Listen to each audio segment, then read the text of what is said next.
La leçon que j'ai tirée du décès de mon papa, c'est que vous devez rester humble. Vous devez rester humble. Lorsque le souffle s'arrête, ce que tu dis, je suis docteur en, je suis professeur agrégé hors échelle en. Ce que tu dis, je suis multimilliardaire en.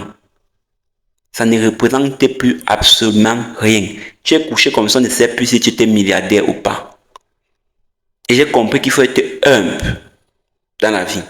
Lorsque vous commettez des erreurs, lorsque vous blessez les gens, demandez les excuses. Demandez les excuses, c'est très important. Restez humble dans la vie.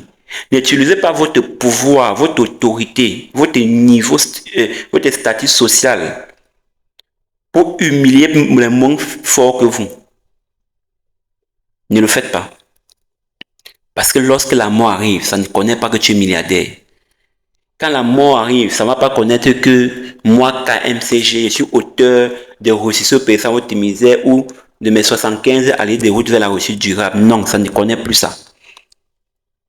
Les gens vont te voir coucher, ils vont se dire, c'est terminé.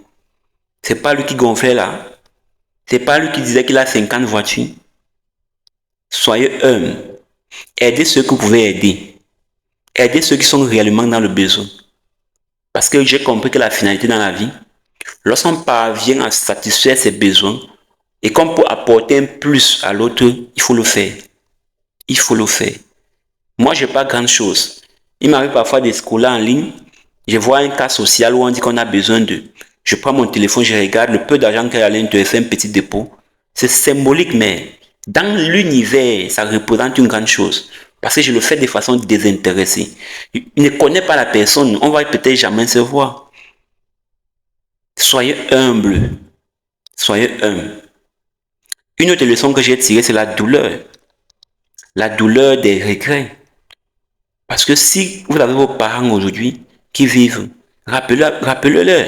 Dites-leur que vous les aimez. Si vous avez la possibilité de leur faire des petits cadeaux, faites-le. Parce que vous, les matins, ils ne sont plus là. Hein. Parfois, je reste malgré tout ce que je peux faire pour mon père. Il se dit que, mais s'il était encore là, j'aurais pu mieux faire. On se dit qu'on n'a pas assez fait. Donc, toi qui as encore tes deux parents, bats-toi à leur venir en aide le mieux que tu peux. Parce que quand ils sont un peu là, parfois je reste comme ça, ma mère vit encore, par la grâce de Dieu. Je reste comme ça, mais si mon papa est encore là, mais malheureusement, il n'est plus là. Donc apprenez de ce que je viens de vous dire là, et soyez humble.